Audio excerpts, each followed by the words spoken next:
Hi, welcome back. First of all, a quick apology.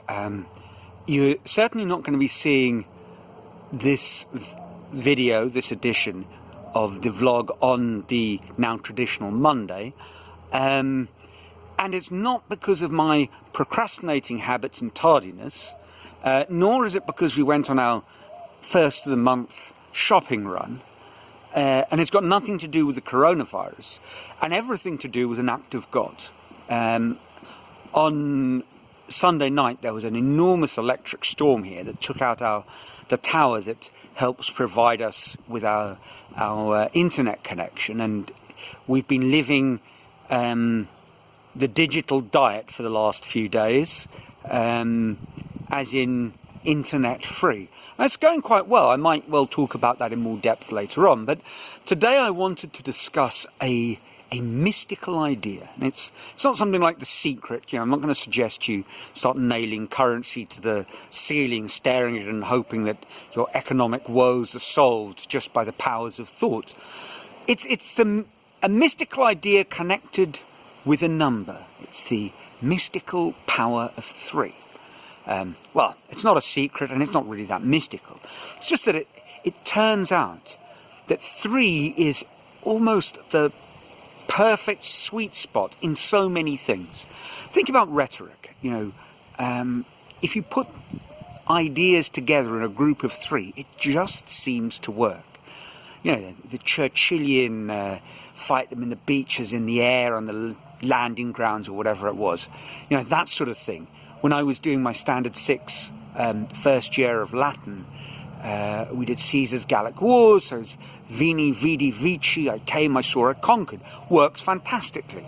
It doesn't sound so good if it's I came, I saw, I conquered, and I administered and built roads. You kind of lost the crowd.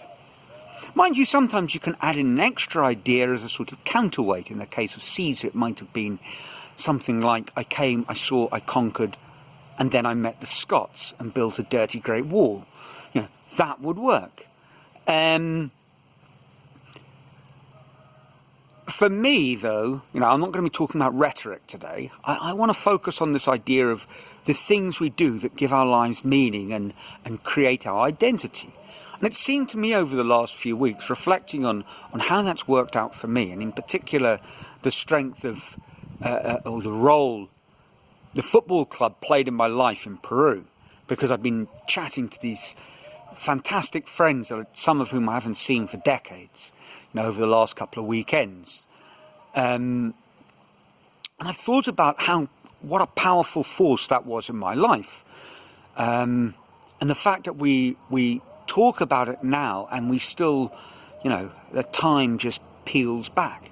And it struck me that, the power of grouping in 3 seems to work in what we're doing. When I went to England, my life was essentially work, teaching, with my free time really mostly committed towards chess. Played at a club, I played in tournaments, my social life to some degree revolved around that. And that was the thing that I guess was the core of my identity, and probably the second, the sort of, if one thinks in university parlance, if that was my university of life major, my minor was the gym. I started training really hard at a gym around the corner from where I was staying, and I'd go 4 or 5 days a week, and so that was kind of like a supporting role in the movie of my life. I'm starting to mix these metaphors quite liberally, but there you go. I got to Peru and I didn't find a replacement for the chess like for like. I couldn't locate a chess club that was active. There weren't tournaments going on, and I didn't meet anyone who was a serious chess player. So chess very quickly waned, but I was invited, as any new in town expat was. I guess it was keeping the numbers up as much as anything else. But I was invited to join the Kite Flyers, the local expat football team. And they're quite an institution. I mean, they go back probably 40 years now. But back in the founding days, when it was still at the stage of naming the club, the legendary Budgie Reetham, I believe it was, he had a name, but it just didn't seem to work in Spanish.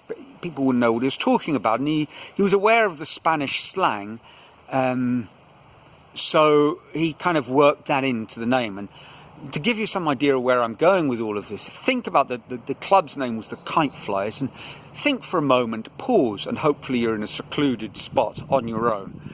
Think about how you might fly a kite, in particular, how you'd let out the string with a gentle wrist motion. Right, I think you get the idea. The point was, Budgie didn't really want to call the team the Wankers, not because he was afraid of using that interesting name, but just no one would know what the hell he's talking about. So Kite Flyers it was. And they became, as I say, something of an institution. And like all institutions, around the institution were rituals, was a dense calendar that created just enough restriction to sort of help you structure your day.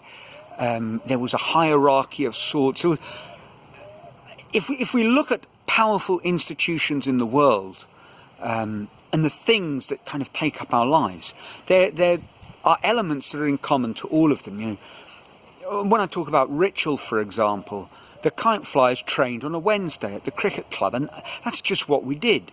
You know, we would adjourn to the bar after our football training. That was also what we did. We would regularly play against Juanitos, which was a team of Peruvian locals built around a very popular bar in the Bohemian district Barranco in Lima. You know, that's what we did. At the end of the year, we'd go to Cerro Azul, stay at Andy and Sonia's place, play against the local fishermen. It's what we did. You know, even down to the uniform. Our uniform was red, white and blue, and the socks was one blue sock and one red sock, curiously enough. In fact, as I understand it, a sort of an offshoot of the Kite Flyers that formed later on in Argentina was actually called the Odd Socks. You know, so the tradition spread rather like, you know, evangelists bringing the word of debauchery from Peru to Argentina.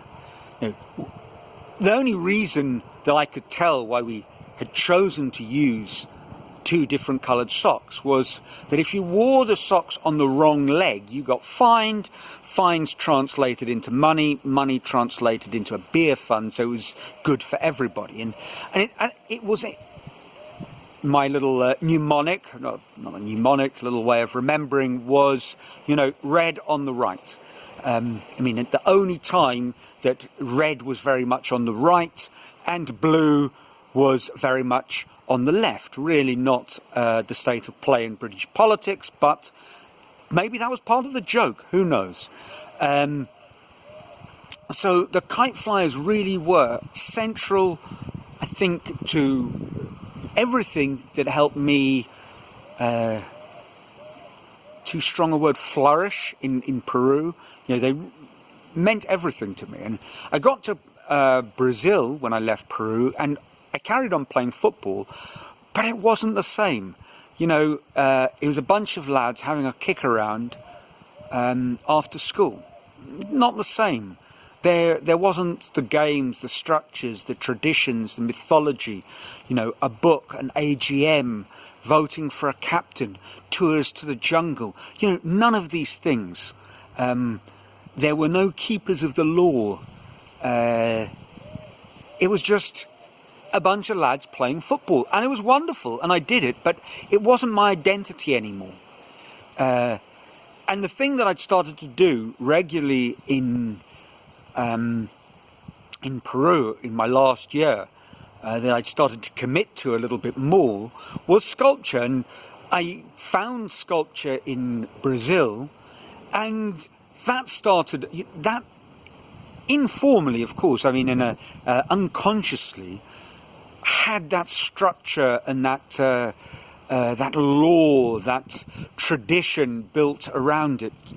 On a Wednesday, Marcelo would go to, and I would go to a particular bar and watch Wednesday night football games, and it was Saturday morning, and then after the workshop session, whether I'd done any work or not, I'd make sure I'd get back to workshop, because we were going to go to a local indoor market and meet up with people for lunch. People who hadn't necessarily gone to sculpture workshop would meet up there for the lunch, and from there there was Saturday afternoon samba, and it all became routine is very much the wrong word, and ritual is very much the right word. It became ritualized, a community bonded around this, and that's what kind of gave a sense of identity and a sense of meaning. And I'm certainly feeling this very strongly right now.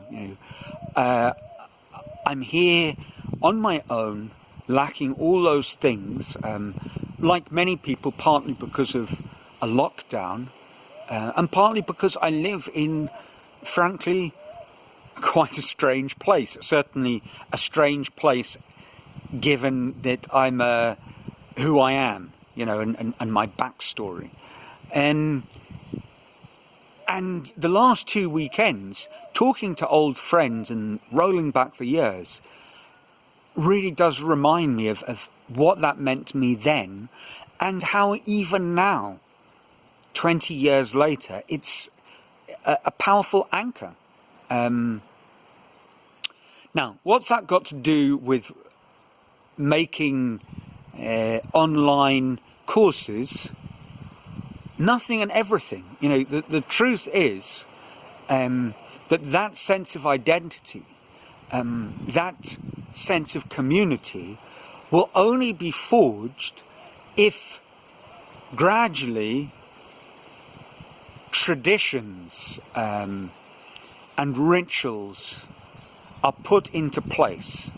They need to have some sort of meaning. It might be a little esoteric. It needs meaning.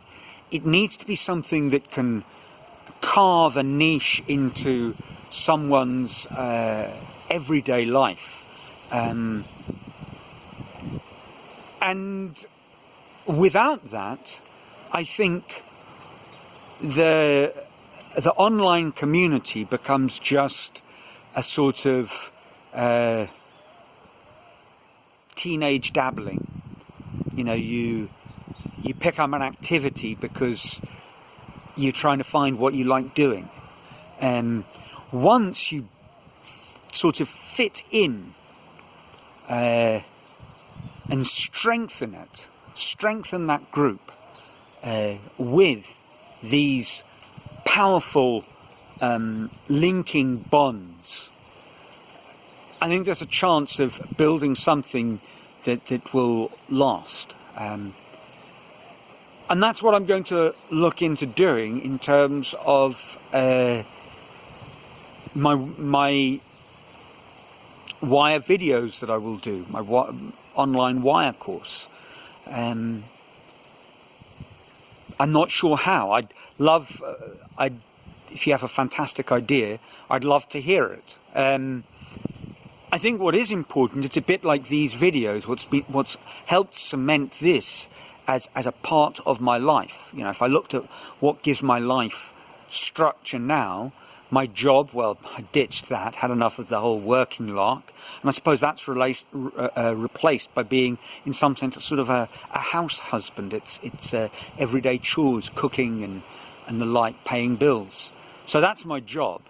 My number one activity is my sculpture, and I suppose these videos is that additional, that add-on that sort of rounds it off quite nicely. And the fact that I film them on a Monday gives my week a little bit of it anchors the week. It means the weekend's over and it's time to get down to business. So, whenever you see this, I hope you're well, and I'd love to hear any ideas that you might have. Until next week, or possibly the week after, ciao.